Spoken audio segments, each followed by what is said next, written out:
Sleep Boxing Repeat. Delighted to be joined by Sam O'Mason, who takes on Dalton Smith on August the 6th for the British Super Lightweight title. Sam, thank you for your time today. Really appreciate it. I know you've got a big fight coming up. I can imagine you're deep into training camp now. How are you? How's things?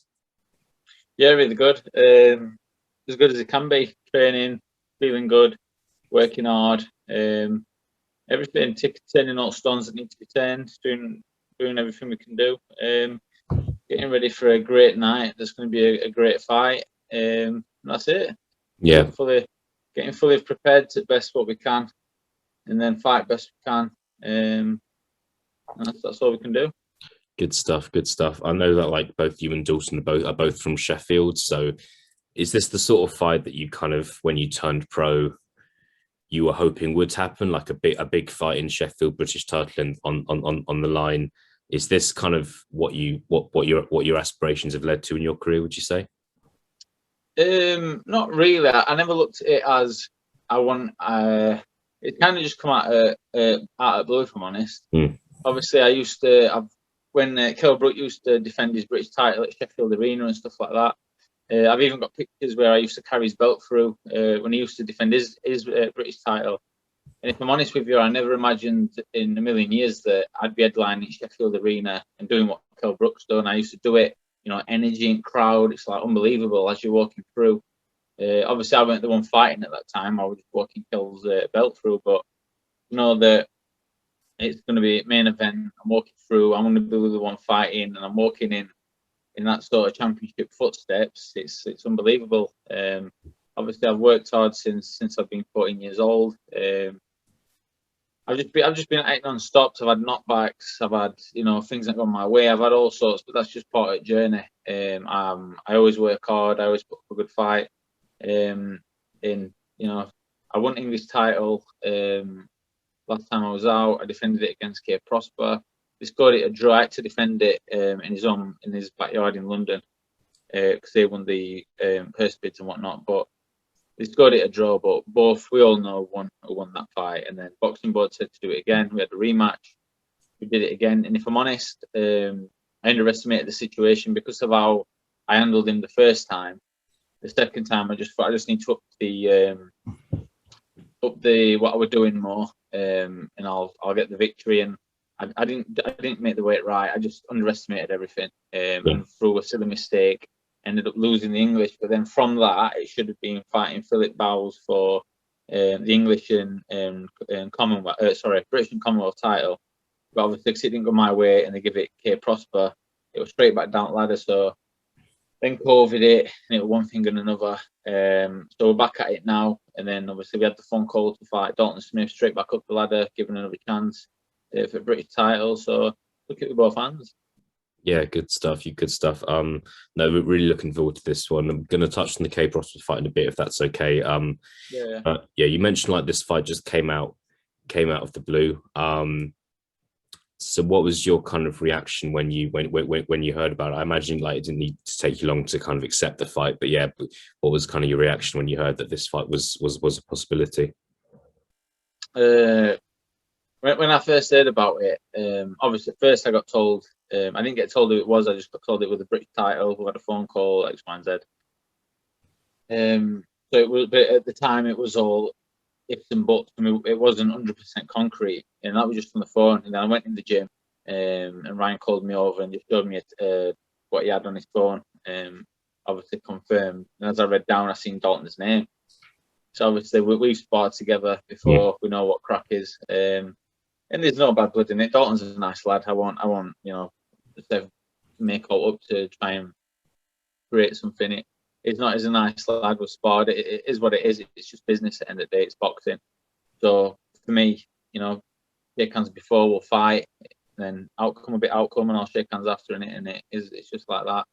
But that's from my side anyway. Obviously, if it becomes different, it becomes different, and we'll just see. For me, I'm just going with the flow with things and seeing how things work out and plan out to how I'm going to react to certain things. Good stuff. I think you mentioned there kind of know Dalton a little bit. I know you're from both from Sheffield. Just keen to ask, just like your thoughts on his potential. He's being touted as kind of a future world champion, and this is kind of maybe a step along the way for him. Would you agree with that? Do you think he's a future world champion? He's a very good fighter. I've sparred with him a few times. I've sparred with all the top prospects that were coming through. You're a Hara Davis, you know, you're Jack Catterall, you're all of them. I've been in with them all, even the more heavier weights. I've been around a fair bit in the background, in the shadows all the time. I've never really been given that chance. I've always had to fight in people's backyards. I've never really had things in my favour, and I've had to grind away and work at it, and always be in the gym working away and doing what I need to do. Even times where, you know, I've not fought for quite a while because of one thing or another. I've always been in the gym and I've always been ready, and I've always been waiting for that phone call. People involved in boxing know how hard boxing can be, but I just full of hope, keep at it, and you know, as long as you keep at it and you keep consistent, something eventually is going to give way, and you're going to get what you want. Yeah, absolutely. And just wanted to just discuss. I think quite a normal question to ask. Like sparring Dalton. How long ago kind of was that? Have you sparred a lot with him? And what was? Can you give us any kind of any stories if that's okay? Yeah, it was a fair bit ago, to be honest. I don't remember too much of it, if I'm being completely honest. It was at the EIS when he was just leaving the England squad to turn over to GoPro. Dalton's a good guy, like I said. He's well schooled. He's good. He's obviously, his dad looks after him well, Gran. Take nothing away from him. It's going to be a great fight. As simple as that, to be fair.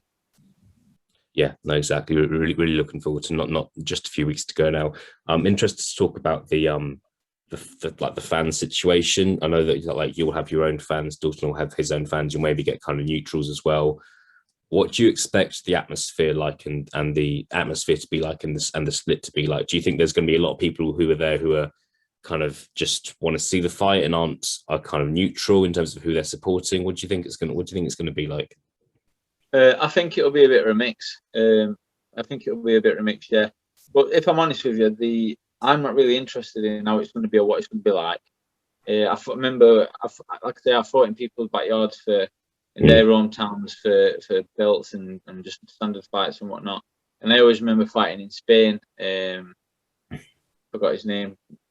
Luca. But I fought for IBF International in Spain, and he was like the big champion, the big whatnot. No, the big whatnot coming through. And they all booed and spitting and kicking beer and all sorts of stuff. So I'm used to that hostility, and obviously it's not going to be like that over here. It's from Sheffield. It's where everybody knows who we are. So it'll just be a great Sheffield derby. It'll be a great night, and I'm very excited for it. And I can't wait to when that moment comes where you're walking through, crowds going crazy, and you get in the ring, and you're both looking at each other, and you're waiting for that bell to go, and it's go time. Good stuff. Well, yeah, really looking forward to it, Sam. I think, yeah, look, you've sold the fight to me, so I'm really looking forward to it on August the 6th.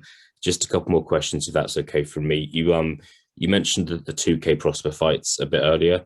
Am I right in thinking there's a bit of unfinished business there? And regardless of what happens on August the 6th, do you want that trilogy fight? I know he's not had a fight for a little while now. Any thoughts on that at all? It's one of them. We had the second fight, and then K Prosper came up to me straight after and said, "Don't ever ask to fight me again, because I won't fight you again." No. If he had a belt or whatever, my chance come, I'd definitely fight him again. But again, the same thing with K Prosper. You know, it's just business. It's boxing. If I saw him in the street, just like Dalton, you know, I'd speak to him, shake around. It is what it is. We're just in a fight game. But with Kate, we're just a bit of a sickener on a personal level, where even his own sister said, you know, unfortunately, it's just how boxing is, and they all knew the first fight, it was mine. The second fight, you couldn't really argue. But he had his chance. His promoter Steve Goodwin looked after him well, and then he went on to fight for the European, I think it was, but then it didn't go his way. But everyone's on their own personal journey and doing what they have to do, and that's all we can do. So for me, I'm just focused, not really focused on Cape Prosper. I'm just focused on the 6th of August to do what I can do and perform best I can. And that's all I can do. Yeah, fun, great stuff. Final question for me, Sam. Just kind of know you're focused on August the 6th, as you say, but kind of I do want to ask about kind of the situation in your division with Josh Taylor and Jack Catterall. Like, we know what happened earlier this year, controversial fight. Josh Taylor won. A lot of people thought Jack Catterall won. Can you just like give me your thoughts on the current situation and like whether you think we're going to see that rematch, whether you think we're going to see that next? Just your thoughts on kind of the first fight, just kind of your general thoughts on that would be great, please. The first fight, I'll be honest, Jack Catterall shocked me. A great fight. It's a very close. It's a close fight. It's a you couldn't give a prediction. You couldn't say be confident in one way or the other. They're both that talented, and they both hold that much that it's quite difficult to say, oh well, Jack Catterall this or that, or Josh Taylor X, Y, and Z. I don't know. I think it will all come down the second fight to who makes the weight the best, who prepares the best, who literally leaves no stone unturned, because they're both very great fighters. So again, it's an interesting one because it's an unpredicted. You can't predict it. You just have no idea until that bell goes, until it happens. Yeah, we'll see what happens. Okay, Sam, don't want to take up too much of your time this afternoon. I know you're kind of in the middle of a very important training camp for yourself. But yeah, just want to say I really appreciate your time. All the best for August the 6th. And yeah, we will catch up with you soon, okay? Yeah, lovely. Thank you. Cheers, Sam. Take care. Bye. Right, you too. See you soon.